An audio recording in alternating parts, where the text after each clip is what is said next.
12 তারিখ early morning অর্থাৎ 11 তারিখ দিবাগত রাত্রে, যেটা আমরা বলি শেষ রাত্রে, ওনাকে আমরা এভার কেয়ার হসপিটালে, উনি অসুস্থ বোধ করায় মেডিকেল বোর্ডের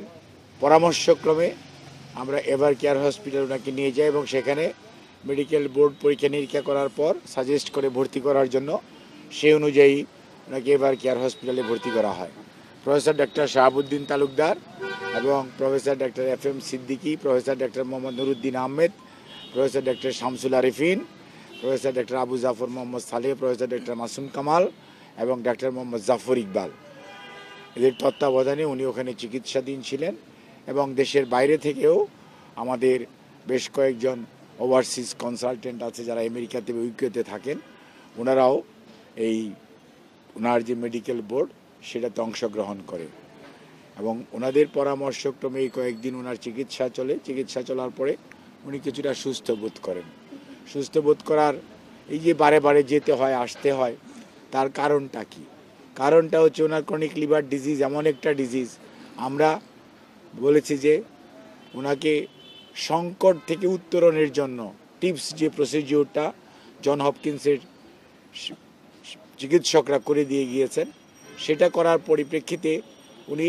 সাময়িকভাবে কিছুদিন সুস্থ থাকেন, তারপরে উনি আবার অসুস্থ হয়ে যান। এই অসুস্থতাটাকে যদি কাটিয়ে উঠতে হয় তাহলে ওনাকে মাল্টিডিসিপ্লিনারি অ্যাডভান্স সেন্টারে যেমন নেওয়া প্রয়োজন, অন দি আদার হ্যান্ড এটা নিতে হলেও ওনার শারীরিক সুস্থতারও একটা বিষয় আছে। যতই দিন যাচ্ছে ওনার শারীরিক সুস্থতা সত্যিকার অর্থে একটু প্রত্যেকটা ডিজিজ ক্রমান্বয়ে বাড়ছে, যার জন্য ওনার শারীরিক সুস্থতা কখনো কখনো দেখা যাচ্ছে উনি বেশ ভালো আছে এবং অল্প একটুতেই দেখা যাচ্ছে উনি শারীরিকভাবে অসুস্থ বোধ করেন। যার জন্য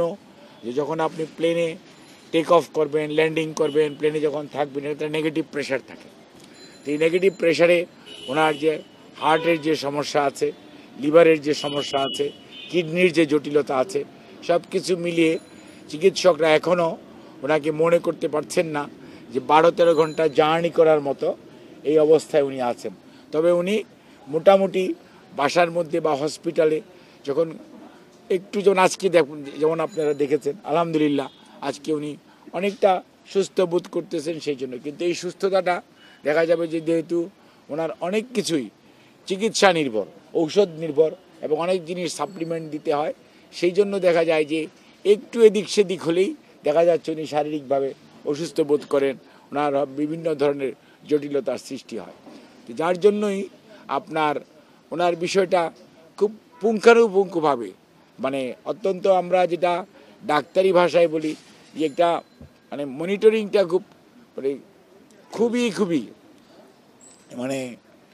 সাবধানতার সঙ্গে শুধু খালি নয়, অত্যন্ত মানে বিচক্ষণতার সঙ্গেও করতে হয় এবং অ্যাডজাস্টমেন্টটাও শরীরের অবস্থার উপর ভিত্তি করে অ্যাডজাস্টমেন্টটাও খুব দ্রুত করতে হয়। একটু দেরি করলে, যার জন্য আপনাদের প্রশ্ন থাকতে পারে যে আপনারা তো গভীর রাত্রে কেন গেলেন, অর্থাৎ আমাদের অপেক্ষা করার সময় ছিল না, তাহলে রোগীর শারীরিক জটিলতা আরও বৃদ্ধি পাওয়ার সম্ভাবনা ছিল। তো সেই জন্যই মানে দ্য ক্লোজ মনিটরিং যেটাকে বলা হয়, উনি হসপিটালে গেলেও যদিও কেবিনে ওনাকে রাখা হয়, কিন্তু কেবিনে উনি একদম আইসিইউ বা সিসিউর সুযোগ সুবিধা সম্বলিত কেবিনে ওনাকে রাখা হয় এবং ক্লোজ অবজারভেশনে উনি ডাক্তারদের থাকেন এবং ওখানে ওনার যে স্টাফরা যারা দেখাশোনা করে এবং সার্বক্ষণিকভাবে দেশি বিদেশি চিকিৎসকরা অনলাইনে আমাদের এই মেডিকেল বোর্ডকে সহযোগিতা করে এবং সেখানে বিশেষ করে নিউ ইয়র্ক থেকে ডাক্তার হাবিবুর রহমান লুলু, তার পরবর্তীতে ডাক্তার জন হ্যামিল্টন, ডক্টর ক্রিস্টোস, তারপরে আমাদের ওখানে ডক্টর রফিকুদ্দিন আহমেদ এবং আমাদের ওখানে আছে ডক্টর হামিদ রব, আর ইউকেতে আমাদের ভারপ্রাপ্ত চেয়ারম্যান জনাব তারেক রহমান সাহেবের মিসেস ডক্টর জুবাইদা রহমান, উনি নিজেও অংশগ্রহণ করে। অস্ট্রেলিয়াতে ডাক্তার মাজারুল হক সে আছে। অর্থাৎ এখানে পার্টিসিপেশনটা এবং ওনার যে চিকিৎসার ব্যাপারে এটা কালেকটিভ ডিসিশন হয় এবং কালেকটিভলি এখানকার চিকিৎসকরা এখানে অংশগ্রহণ করে এবং সেটার ওনার সুচিকিৎসাটা যাতে ঠিকমতো চলে সে অনুযায়ী কাজ করে। তো কাজেই এই পর্যায়ে এবার উনি খুবই মানে অত্যন্ত মানে সাডেনলি ওনার শরীরটা কিছুটা খারাপ, কারণ ওনার রোগ প্রতিরোধক ক্ষমতা অন্য মানুষের চেয়ে কম। কাজেই অল্পতেই দেখা যায় যে উনি অন্য একটা মানুষ যেটা সহ্য করতে পারে ওনার পক্ষে সেটা সহ্য করা খুব কষ্টকর হয়ে যায়। তারপরেও আলহামদুলিল্লাহ উনি মানুষের দোয়ায়, আল্লাহর অশেষ মেহেরবানিতে, চিকিৎসকদের প্রচেষ্টায় আল্লাহর কাছে শুকরিয়া যে উনি অনেকটা এখন ওই দিন রাত্রে এসছে, 12 তারিখ এসছে, আজকে অনেকটা সুস্থ, সেজন্য আমরা ওনাকে নিয়ে এসেছি। বাট এখানেও এই দেখবেন যে আজকেও মেডিকেল বোর্ডের ডাক্তাররা আসবে এবং ওনাকে ওনার স্বাস্থ্য পরীক্ষা যেটা বাসায় করা দরকার সেটুকু করবে, চিকিৎসা যেটা দেওয়া দরকার সেটা কিন্তু এখানে মানে হাসপাতালে যেটা চলতেছিল সেটারই কন্টিনিউয়েশন এখানেও হবে। এবং ওনার চিকিৎসার ব্যাপারে সবসময় হসপিটালে যেরকম ক্লোজ অবজারভেশন হয় বা মনিটরিং করা হয়, এখানেও একই ধরনের মনিটরিং করে আমরা চাই যে উনি একটু সুস্থ হলে তার পরবর্তী ওনার নেওয়া শারীরিক সুস্থতা একটু বাড়লেই আমরা ওনাকে যত দ্রুত তার সম্ভব ওনার পরিবারের, বিশেষ করে আমাদের ভারপ্রাপ্ত চেয়ারম্যান তারেক রহমান সাহেব, ওনার মিসেস এবং ওনার ছোটো ছেলে আরাফাত রহমান কোকো, ওনার মিসেস, ওনার ভাই এবং ওনার পরিবারের অন্যান্য সদস্যরা, দলের সবাই, বিশেষ আমাদের দল ওনার সুচিকিৎসার জন্য যত দ্রুততার সম্ভব ওনাকে বাইরে নিয়ে যাওয়া। বাট বাইরে নিয়ে যাওয়ার ব্যাপারে এখন সবচেয়ে বড় প্রশ্ন দেখা দিয়েছে যে আজকে থেকে 2 বছর আগেও যখন আমরা বলতাম, আর আজকের বাস্তবতাটা ভিন্ন।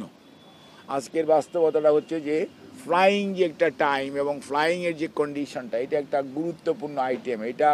আমরা আপনাকে বুঝতে হবে যে নিজেরা যখন সুস্থ মানুষে যখন প্লেনে উঠে তার যে উঠার সময় এবং নামার সময় যে স্ট্রেস যায় সেটা ওনার পক্ষে কতটুকু মানে উনি সহ্য করতে পারবেন বা পারবেন না, এটা একটা মেডিকেল পয়েন্টের একটা প্রফেশনাল, এটা দেখতে হবে। কাজেই আমরা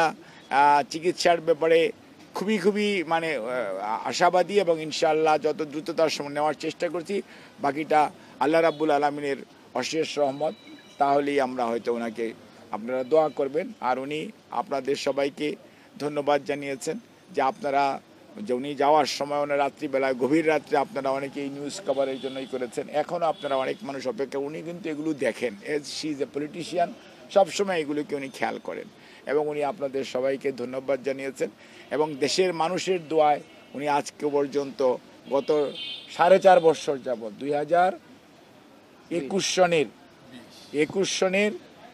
সনের 10ই এপ্রিল উনি প্রথম কোভিড আক্রান্ত হয়। আর এর আগে ওনার রিউমেটয়েড আর্থ্রাইটিস, ডায়াবেটিস এবং এ সহ অন্যান্য জটিলতায় উনি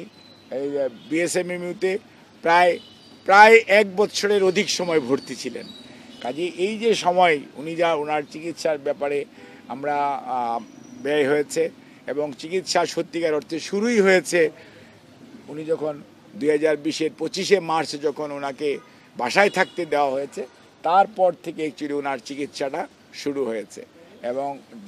যে চিকিৎসা দেওয়া দরকার। কাজেই যে চিকিৎসা ওনার পাওয়া উচিত ছিল হসপিটালে বা জেলখানায় থাকা অবস্থায়, সত্যিকার অর্থে সেই চিকিৎসাটা না হওয়ার কারণেই আজকের যে জটিলতাটা সেটা অনেকটা বৃদ্ধি পেয়েছে বলে মেডিকেল বোর্ডের সকল সদস্যরা মনে করেন।